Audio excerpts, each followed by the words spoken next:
에베소서 1장 20절에서 23절, 에베소서 1장 20절에서 23절까지 말씀, 제가 1장 20절에서 23절까지 말씀 봉독해 올립니다.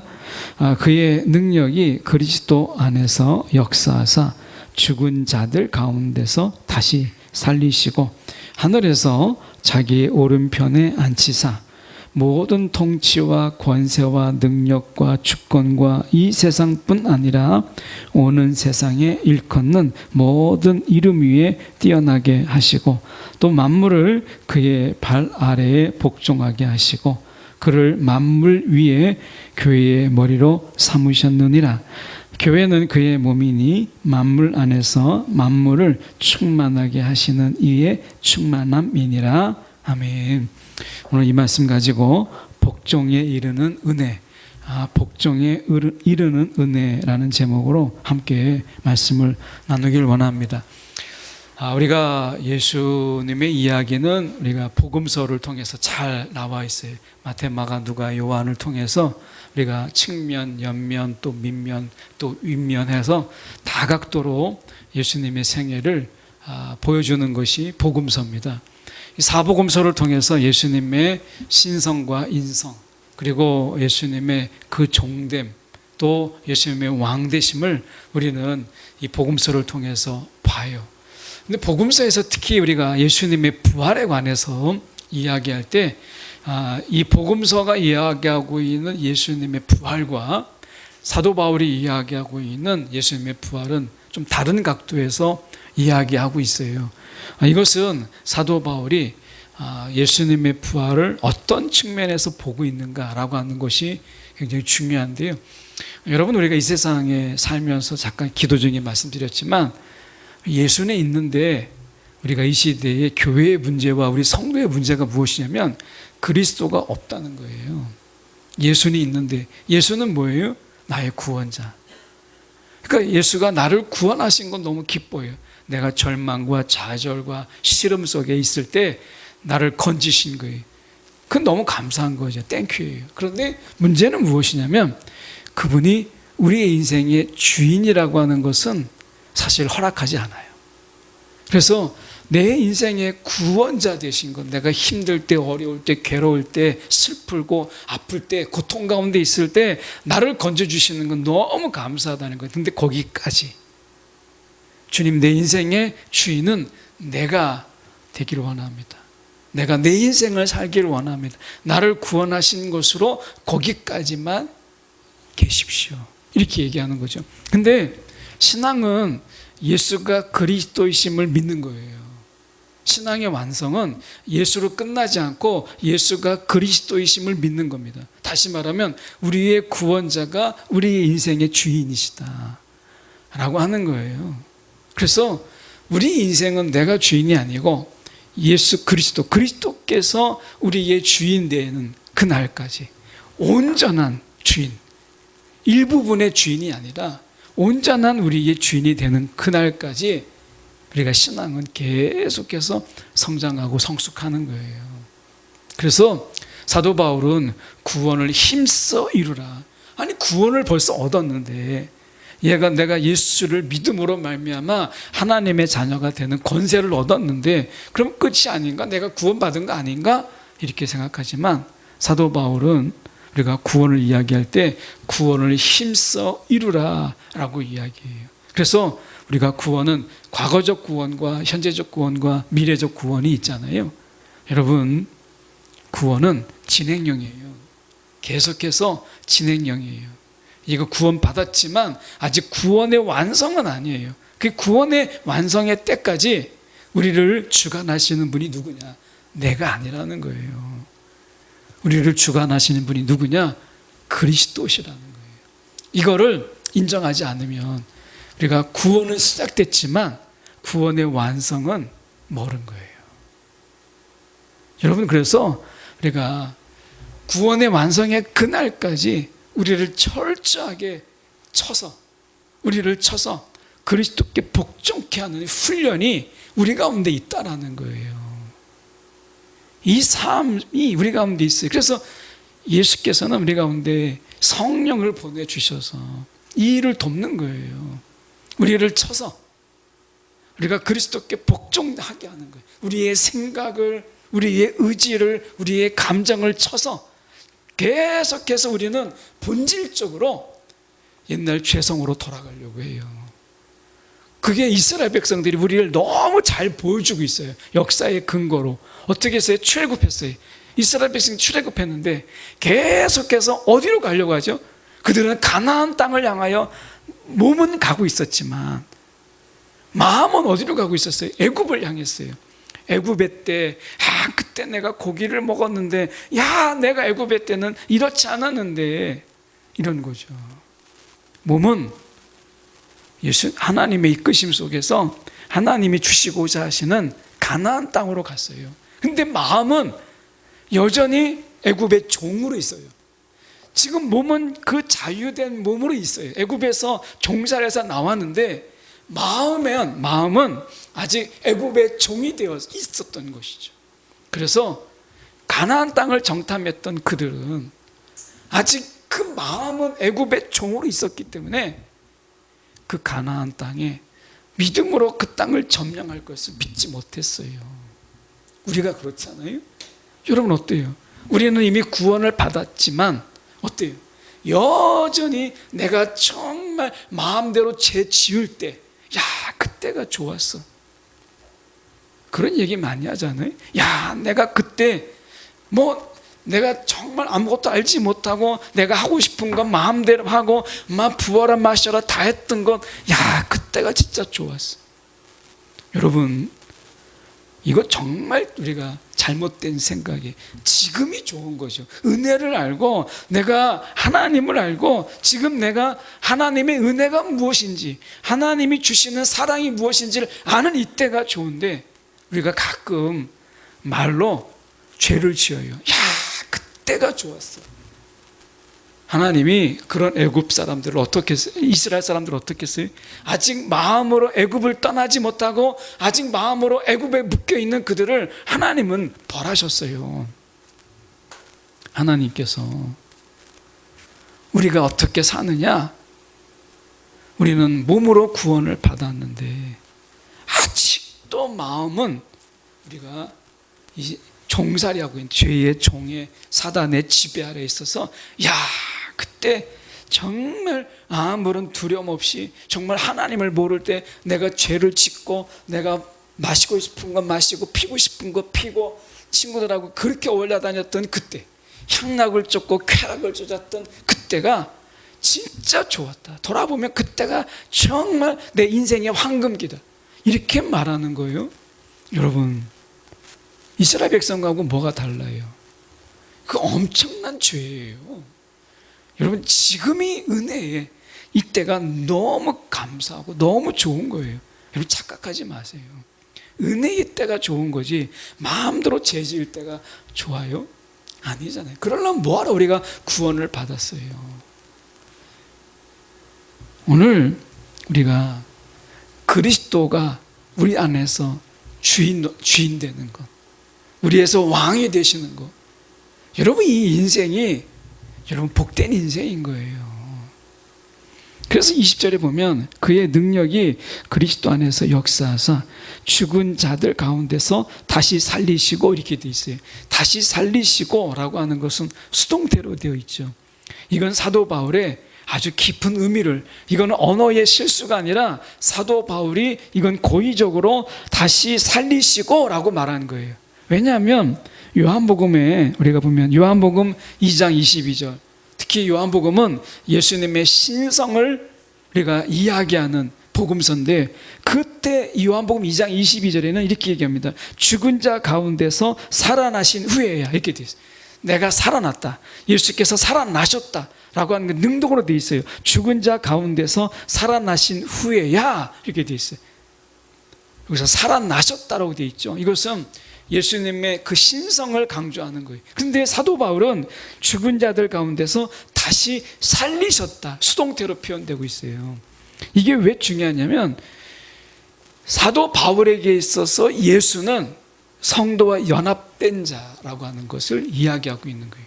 철저하게 사도 바울의 예수는, 사도 바울 속의 예수는 우리와 연합된 자, 함께 고난당하고 함께 부활하고 함께 승리하신 예수 그리스도, 이것을 사도 바울은 계속해서 이야기하고 있는 거예요.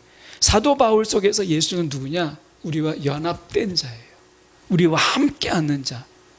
그게 사도 바울에서 이야기하고 있는 거예요. 이것은 굉장히 중요합니다. 그래서 사도 바울에게 있어서 예수는 우리와 함께 하시고 우리와 연합된 자이기 때문에 예수님께서 부활하셨다는 것도 우리가 결국에는 부활할 것을 믿는 것이고, 더 중요한 것은 이렇게 돼 있어요. 다시 살리시고 하늘에서 자기의 오른편에 앉히사, 이렇게 돼 있어요. 하나님에게 있어서는 오른편이 없죠. 왜냐하면 우리가 무소부지하신 하나님이 어디가 오른쪽이에요? 하나님은 오른쪽이 없어요. 사람이 우리가 왼쪽 오른쪽이 있는 거지, 하나님이 왼편 오른편이 어디 있어요? 무소부지하신, 안에 계신 곳이 없으신 그분이 어디에 오른쪽이고 어디가 왼쪽이 있겠어요? 근데 이 오른쪽이라고 하는 것은 권세의 자리, 권력의 자리고 다스림의 자리예요. 근데 이 하나님의 이 오른편이, 이 오른쪽이 얼마나 넓은지, 얼마나 그 권세가 강한지를 우리가 가늠하기 어려우니까 21절을 말씀하고 있는 거예요. 이게 도대체 하나님의 오른편이라고 하는 것이 얼마나 큰 자리고 얼마나 넓은 자리인지를 우리가 알 수 없어요. 그래서 21절에 말씀하고 있는 게 이렇게 말씀합니다. 모든 통치와 권세와 능력과 주권과 이 세상뿐 아니라 오는 세상에, 이렇게 돼 있어요. 이렇게 말씀드리면 우리가 참 이해하기 어렵기 때문에 우리말 성경에 약간 도움을 받아서 우리가 보면 이렇게 되어 있습니다. 모든 권력과 권세와 권능과 주권과 이 세대뿐 아니라 오는 세대의 일컫는 모든 이름들보다 뛰어나게 하셨다, 이렇게 되어 있어요. 이것은 단순하게 이 세상의 통치자들만을 이야기하는 게 아닙니다. 이 세상의 통치자, 이 세상의 지배자뿐만 아니라 우리가 공중의 권세 잡은 자의 그 권세, 사단의 권세까지 포함하는 거예요. 그리고 그것에 끝나는 게 아니라 지금 잠깐 이 세상에, 이 세대뿐만 아니라 다음 세대, 오는 세대까지, 계속해서 오는 세대에게까지 하나님께서 모든 이름에 뛰어나게 하셨다. 모든 세상뿐만 아니라 모든 시간들이라는 거예요. 이것은 하나님의 오른편이라고 하는 것이 이게 얼마나 크고 얼마나 넓은지를 설명해 주고 있는 거예요. 모든 권력과 권세와 권능과 주권, 이것을 이야기하잖아요.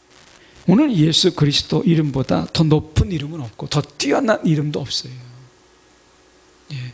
세상의 권력이라는 걸 보세요. 잘해, 우리나라 같은 경우는 5년 단임제입니다.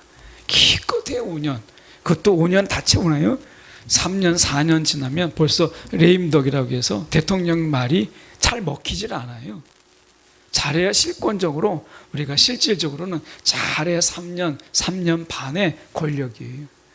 4년, 5년 지나가면 벌써 차기 대선 주자에게 말이 실립니다. 그에게 권력이 실려요.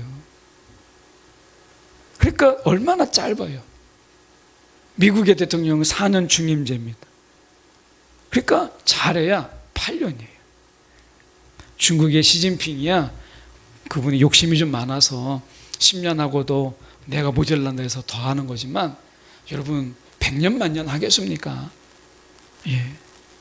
그가 계속해서 이제 법을 바꿔가지고 종신토록 한다고 하지만 그의 나이도 있고 한데 그럼 몇 년 더 하겠어요?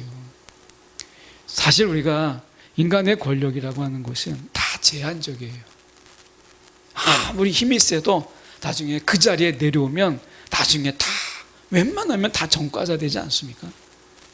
그만큼 우리가 권력 무상이라, 인간이 결국 가지는 권력의 무상을 외치지만 또 그 권력을 위해서 욕심내는 게 또한 인간인 거예요. 정말 보잘것없는 그 권력, 그 권력의 무상을 이야기하면서 결국엔 또 그 권력을 잡으려고 그렇게 애를 쓰고 있는 게 인간의 어리석음이기도 한 것입니다. 오늘 예수님께서는 말씀하시는 거예요. 모든 통치와 권세와 능력과 주권이 다 그 이름 앞에 다 무릎 꿇는다는 거예요. 여러분, 이것이 굉장히 중요한 거예요. 여러분, 이 세상에 공중에 권세 잡은 자가 아무리 강해도 예수 이름 아래에 있어요. 그분 이름 아래에 있어요. 자, 사도 바울은요, 우리가 그리스도와 철저하게 연합된 것으로 묘사하고 있어요. 그러면 그분이 하나님 우편에 앉으셔서 지금도 다스린다면 우리는 그리스도와 연합하여서 오늘 그분이 우리 가운데 주신 권세, 성령의 권능으로 우리는 오늘 예수님처럼 우리가 그 권력과 그 권세로, 우리 가운데 주신 그 권세로 여러분, 이 세상에서 병을 치유하고 귀신을 내쫓고 하는 일들을 우리 가운데 맡기셨잖아요. 세상을 이기도록 우리 가운데 맡기셨다는 거예요. 예수님이 가지신 그 엄청난 권세를 우리 가운데 나눠주셨어요. 연합된 우리에게 이겁니다. 연합되지 않으면 이것을 누리지 못해요. 그래서 사도 바울은 철저하게 예수 그리스도의 그 연합을 이야기하는 거예요. 여러분, 우리가 이 말씀 속에서 보면 오늘 복종에 이르는 은혜인데요, 말씀을 잠깐 보십시오. 22절에 보시면 또 만물을 그의 발 아래 복종하게 하시고 그를 만물 위에 교회의 머리로 삼으셨느니라. 이 한글 번역이 어려워요. 아마 여러 번 읽어도 이게 도대체 무슨 뜻인가 이렇게 좀 어려울 수 있습니다. 그래서 제가 NLT 성경을 좀 보면 우리가 이렇게 되어 있습니다. 이 NLT 성경을 보면 교회의 유익을 위하여 모든 것의 머리 대신 이렇게 번역했어요. 이걸 우리가 우리말 성경으로 보면 이렇게 되어 있습니다. 그리스도를, 그러니까 다시 읽어보면 하나님께서는 만물을 그리스도의 발 아래 복종하게 하시고 모든 만물을 예수 그리스도의 발 아래 복종하게 하셨다. 이게 하나님의 뜻입니다. 만물이 다 그리스도의 발 아래 복종하게 하셨다고 했어요. 우리도 거기에 포함돼요. 저와 여러분이 그리스도의 발 앞에 복종하는 자로 우리가 부름받았어요. 모든 만물이 그리스도의 발 아래 복종하게 하시고 그리스도를 만물 위에 두셨어요. 모든 만물을 위에 주님이 다스리는 자가 되었어요. 그런데 그런 분을 어디에 두셨느냐? 교회의 머리를 삼으셨다는 거예요. 이게 교회의 권위가 얼마나 높은지를 보여주고 있는 거죠. 이 세상에서 하나님이 교회의 위치를 설명하고 있는 거예요. 지금 말씀하실 때 지금 만물을 그리스도의 발 아래 복종하게 하셨어요. 모든 만물이 다 그리스도의 발 아래 있어요. 근데 그 만물 위에 두신 예수 그리스도가 지금 교회의 머리라는 거예요. 교회의 머리. 그러면 하나님이 예수 그리스도를 통해서 온 만물을 다스리게 하셨는데 지금 그분이 교회의 머리라고 하는 것을 생각할 때 여러분, 이 세상에 교회가 작든 크든 어디에 있든지 간에 여러분, 이 교회라고 하는 것은 얼마나 중요한가. 여러분, 이 교회라고 하는 것은요 너무나 소중한 거예요. 교회. 이 에베소서에서 말하고 있는 이 교회로는요 사실 너무나 크기 때문에 교회가 얼마나 위대한지, 사실 에베소서에서 말하고 있는 이 교회로는요 이 교회의 가치가 세상의 어떤 것과도 바꿀 수 없다라는 거예요. 자, 생각해 보세요. 모든 만물을 다스리시는 예수 그리스도, 만물 위에 그분을 두셔서 모든 만물이 그에게 복종하게 하셨어요. 그런 예수를 지금 어디에 있게 하셨느냐? 교회의 머리 되게 하셨다. 교회의 머리 되게 하셨다. 그러니까 여러분, 우리가 이 옛날에 청와대나 지금 대통령실을 보십시오. 우리가 공무원의 이 규정으로 보면 대통령 비서실장 차관급입니다. 대통령 비서실장이 장관급이 아니고 차관급이에요. 비서관들 그보다 못한 급수입니다. 그런데 대통령실에 그 비서실장이나 그리고 비서관들이 여러분 그 직급이요, 공무원 직급으로는 낮지만 그들의 권력은요 웬만한 장관보다 높아요. 예. 왜 그래요? 대통령이 거기에 있으니까. 대통령과 함께 하니까. 대통령과 늘 이야기하고 대통령과 함께 뭔가를 논의하고 하니까 그들의 권력이 장관의 권력보다 때로는 더 높게 우리가 보는 거죠. 그냥 우리가 명목적인 권력의 서열이 아니고 실질적인 권력의 서열은 대통령실이 모든 부서보다 높아요. 대통령 때문에 그런 거죠. 우리가 그런 거예요. 교회가 그래요. 교회라고 하는 것은 이 세상에서 우리가 사회적인 기관으로 본다면 사실 보잘것없어요. 권력이 있는 것도 아니고요, 거기에서 엄청난 부가 있는 것도 아니에요. 부를 따진다면 기업이 더 많죠. 권력으로 따진다면 세상에 이 정부보다 더 큰 권력이 어디 있어요. 그런데 교회라고 하는 것은 하나님께서 모든 만물을 통치하시는 예수 그리스도, 그래서 모든 만물이 그분 앞에 복종케 하시는 그 예수 그리스도를 어떻게 해요? 교회의 머리 되게 하셨다라고 하는 것이, 교회의 머리 되게 하셨다. 그러면 이 세상에서 교회라고 하는 위치는 오늘 예수 그리스도께서 교회의 머리 되시기 때문에 교회의 이 권력, 그리고 교회의 영향력이라고 하는 것은 이 시대 속에서 사회를 관통하고 그리고 시대를 관통하는 그런 것으로 교회를 두셨다라고 하는 거예요.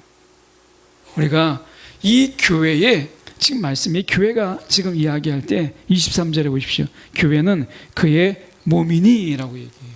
그의 몸이다. 우리는 그 머리 대신 예수 그리스도 그 교회의 몸이라고 이야기를 해요. 그리스도의 손발이에요. 손발. 세상에서 우리의 교회의 가치에는 세상에서의 가치로 가늠할 수 없다라고 하는 것을 우리 가운데 보여주고 있는 거예요. 그러면 교회가 사회 속에서 우리가 무엇을 보여주는 기관이냐? 그것은 결국 예수께 우리가 복종하는 자의 모습을 보이는 것이 교회예요. 왜냐하면 말씀해 보십시오. 우리가 만물을 22절에 가서 보시면 만물을 그의 발 아래 복종하게 하시고 이렇게 돼 있잖아요. 그러면 교회는 만물도 예수 앞에 복종하는데 우리는, 교회는 예수께서 머리 되신 곳이에요. 그렇다면 우리는 그 예수께 우리가 복종하는, 어느 것보다도 가장 복종할 수 있는 곳이 교회라는 거예요. 이 사람의 몸이라고 하는 건 어떻게 되냐면 모든 신경이 머리와 바로 연결되어 있어요. 그래서 내가 손이 있지만 손은 바로 머리와 연결됩니다. 발도 그래요. 모든 기관들이 머리와 바로 연결되어 있어요. 그래서 우리가 머리로 움직이는 것들이 바로 손발로 일어날 수 있는 거죠. 우리가 각각의 손이고 발이고 어떤 사람은 발가락이고 손가락이지만 그러나 예수와 직접적인 연결을 가지고 있는 거예요. 이게 몸입니다. 몸은 우리의 신경과 직접적인 연결을 통해서 바로 머리와 연결되어 있어요. 어느 누구가 우리가 팔이 있다고 해서 그 팔이 위장에서 중간에 어떤 기관이 있어서 우리가 팔을 움직여요? 아닙니다. 팔, 다리, 손가락 하나, 그 손가락 끝까지 우리는 다 머리에 연결이 되어 있어요. 그 신경이라고 하는 걸 통해서 직접적으로 연결되어 있습니다. 마찬가지예요. 교회가 머리라고, 우리가 몸이라고 하는 것은 예수께서 머리시잖아요. 그렇기 때문에 우리는 예수와 직접적인 연결이 되어 있어야 돼요. 그게 몸입니다. 내가 손가락일 수는 있어요. 내가 눈이고 귀일 수 있어요. 그런데 모든 것은요, 중요한 것은 그의 몸이라고 하는 것은 예수와 직접적인 연결이 되어 있어야 돼요. 그렇지 않으면 죽은 몸이에요. 죽은 몸. 허리가 만약에 머리와 연결되어 있는 것이 끊어지잖아요. 그러면 허리를 못 움직입니다. 다리를 못 움직여요. 연결은 되어 있지만 그러나 다리를 쓸 수가 없어요. 팔도 마찬가지예요. 머리와 직접적으로 연결되어 있지 않으면 붙어 있긴 하지만 피는 돌지만 손을 쓸 수가 없어요. 몸이라고 하는 것은 예수와 직접적인 연결이 될 때 바로 몸의 역할을 하는 거예요. 내가 비록 내가 손가락이고 또는 발가락이라 할지라도 중요한 게 뭐냐, 그리스도의 교회는 그의 몸이니라는 말에 이 몸의 가장 중요한 포인트는 무엇이냐면 예수와 직접적인 연결이 되어 있어야 된다라고 하는 거예요. 예수와 연결되지 않는 몸은요, 움직일 수 없어요. 붙어 있지만 자신의 기능을 발휘하지 못해요. 그럼 왜 연결되어 있어요? 복종하게 하기 위해서. 모든 만물이 예수 앞에서 우리가 복종하지만 교회는요, 특별히 예수 그리스도 앞에서 온전히 복종하는 기관이에요. 여러분, 손가락이 내 머리가 움직이는 대로, 내 생각하는 대로 움직이지 않는다고 생각해 보세요. 제가 지금 이렇게 말을 하고 있는데 제 말이 머리에서 말하고 있는 대로 말하지 아니하고 자기가 말한다고 생각을 해보세요. 그러면 제가 생각한 것을 어떻게 전달할 수 있겠어요? 우리가 뭔가를 쓴다고 생각해 보세요. 내가 생각하고 있는 것을 손으로 바로 전달될 때 쓸 수 있는데 손이 자기 마음대로 움직인다고 생각하면 무엇을 쓸 수 있겠어요? 결국 교회는 가장 그리스도께 가장 복종하는 유기체라고 하는 거예요. 그게 어디든, 내가 손이든 손가락이든 발가락이든 예수께 복종하는 자들로 모여져 있는 것, 이게 교회예요. 여러분, 우리가 주님의 몸된 교회예요. 몸된 교회. 이 몸이라고 하는 것은 얼마나 이 하나님이 정말 잘 만드셨냐면, 제가 당뇨를 잴 때 아무데나 피를 뚫어도 그게 당뇨 수치가 같아요. 어디를 우리가 이 DNA 검사해도 머리카락 하나까지도 DNA가 온 몸에 똑같습니다. 하나님이 몸을 그렇게 만드셨어요. 저 발가락의 DNA하고 머리카락의 DNA가 다르지 않아요. 제 몸에 안에 있는 모든 것은 하다못해 침 하나까지도 DNA가 같습니다. 너무 놀라운 거예요. 우리가 교회의 몸이다 라고 하는 것은 우리가 예수의 그 DNA가 똑같다는 거예요. 성도나 장로나 목사나 권사나 다 똑같다는 거예요. 여러분, 예수의 DNA로 사십니까? 오늘 예수와 직접적인 연결이 있습니까? 그게 몸이라는 거예요. 몸은 머리가 시키는 대로 해요. 몸이 머리가 시키는 대로 복종하지 않는 것을 우리가 장애라고 해요. 여러분, 우리가 가장 복종하는 것, 그게 어디냐? 세상에서 복종의 모습을 보이는 것, 그게 교회예요. 교회. 여러분, 오늘 예수께 정말 우리가 복종하고 있습니까? 예수는 있는데 그리스도가 없는 교회가 너무 많고 있어요. 너무 많아요. 그래서 교회마다 장애가 일어나기 시작하고 교회마다 불구자가 너무 많은 거예요. 가다가 넘어지고 일어설 수 없고 주저앉고 이렇게 되는 거죠. 교회가 힘을 발휘하지 못하는 그런 게 너무 많잖아요. 여러분, 모든 기관은 예수께 그 머리와 직접적인 연결이 되어 있을 때 비로소 제 기능을 하는 거예요. 우리가 여러분, 나는 성도니까, 나는 그냥 집사니까, 아닙니다. 교회에 누가 됐든 간에 우리는 예수와 직접적인 연결 속에서 우리가 연결이 되어 있어야 돼요. 그리고 그 예수의 말씀에 내가 아멘하고 내가 여기 있나이다 복종하는 그 기관이 교회예요. 나는 뭐 아직 저 멀리 있으니까 그런 게 없어요. 여러분, 교회는 모든 한 사람 한 사람이 각각의 예수와 연결되어서 예수가 말씀하신 대로 한 몸을 이루어서 움직이는 것이 교회예요. 그래서 여러분, 우리가 누구이든지 간에 이 복종, 예수의 그 머리 대신 그분 앞에 복종함으로 인해서 하나가 되고 우리가 한 곳으로 갈 수 있고 이동할 수 있고 또 뭔가를 할 수 있는 거예요. 그래서 교회라고 하는 것은 말씀하시잖아요.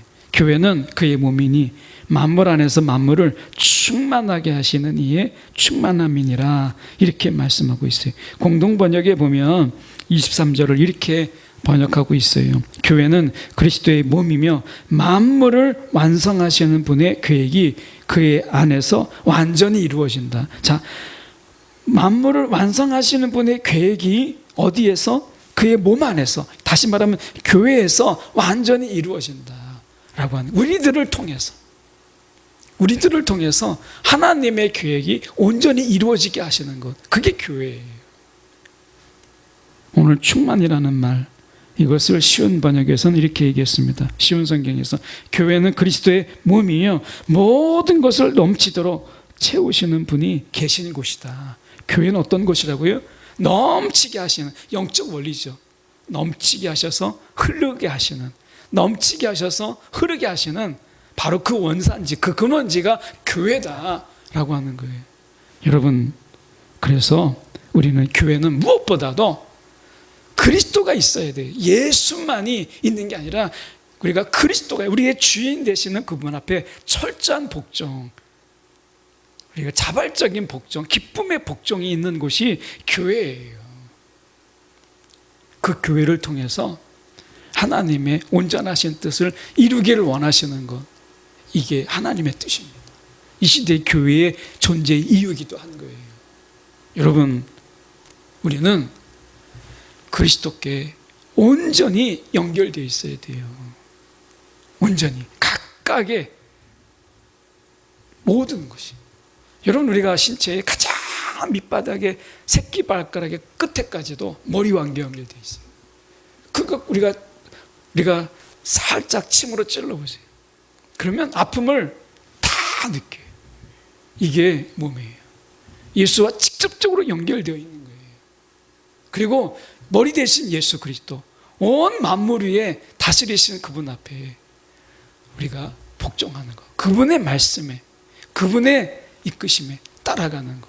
여러분, 이게 교회예요. 오늘 우리가 무엇을 보여줘야 되느냐? 아니, 보여주는 게 아니라 우리가 어떤 삶을 사느냐.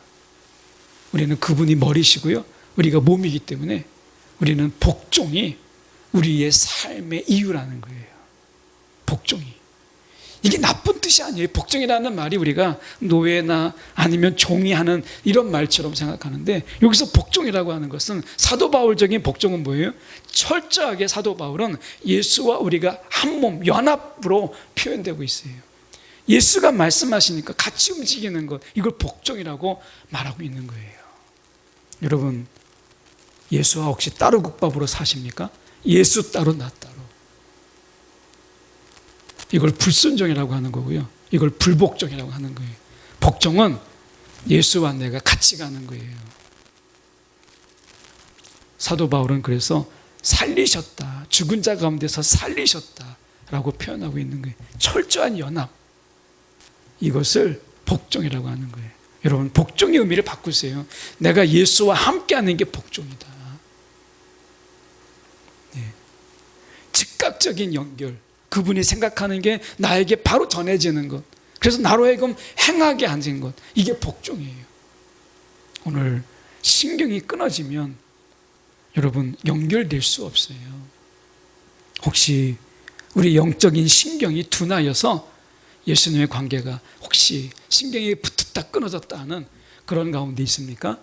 여러분, 다시 한번 예수와 우리의 신경이 정말 예민하고 그분의 우리가 생각이 우리 가운데 바로 연결되는 그런, 주님과 직접적인 연결이 있는 그런 삶, 여러분, 그런 신앙, 여러분, 우리가 놓치지 마세요. 잃지 마세요. 그게 머리든 우리가 하다못해 눈, 귀, 저 발이든, 여러분, 예수와 직접적인 연결이 있는 것이 몸이다. 오늘 함께 살펴봅니다.